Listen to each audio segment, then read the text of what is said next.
Once again, I find myself folding photo etch Splinter Shields. With all the Splinter Shields that I did on the superstructure, I think I've gotten quite good at this by now. Today I'm folding the Splinter Shields for the Oerlikon tubs that go on top of the main battery. There are two of these with the exact same shape, and they have a fairly curvy base, which could make this a little bit interesting.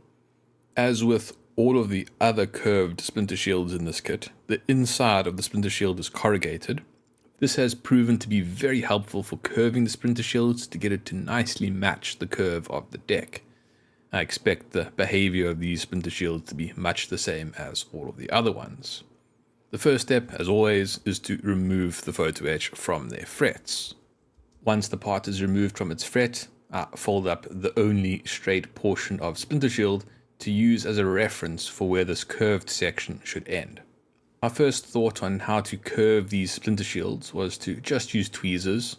I figured that because it's corrugated it would be quite easy to get it to match the curve quite well, and it did do a fairly good job, but it did require quite a bit of back and forth to get it into a good shape.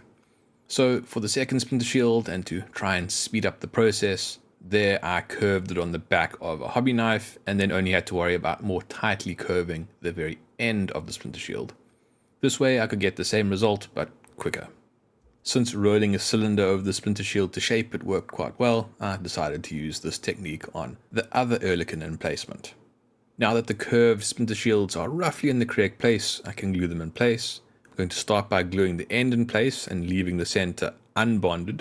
This way, once both ends are secured in place, I can shape the rest of the length of the Splinter Shield to accurately match the edge of the platform.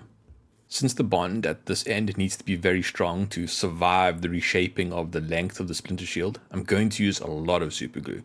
This is medium viscosity superglue that I caused to set instantly using Superglue Accelerator. Although there is a lot of excess superglue on the Splinter Shield is smooth, which means it will be easy to remove with sanding. Once I am confident that the end of the Splinter Shield is well tacked in place, I bend the remaining length of it using tweezers to get it to fit the perimeter of the platform. Once happy with the shape of the Splinter Shield along its full length, I hold it in place with my fingers and then apply extra thin superglue to the gap to bond it together. As before, to increase the rate at which the superglue sets, I apply Superglue Accelerator. At this point, there is a lot of excess superglue on the outside of the Splinter Shield.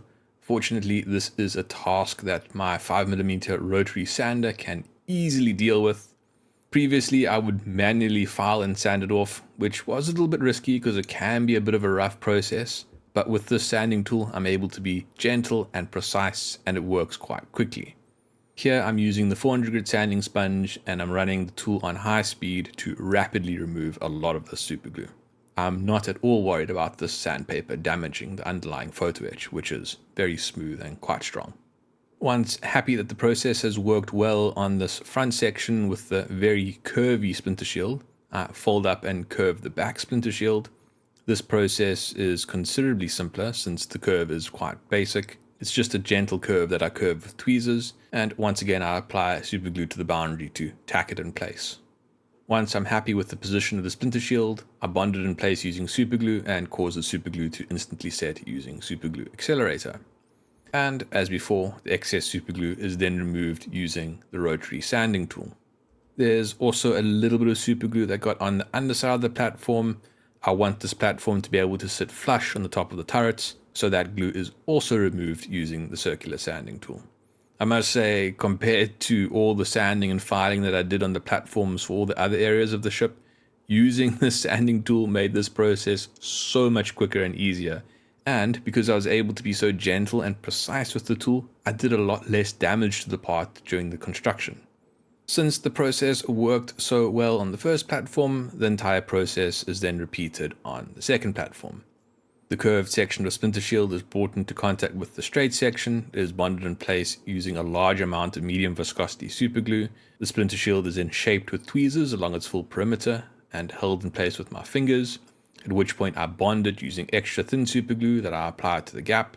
All the excess superglue is then removed using the rotary sanding tool.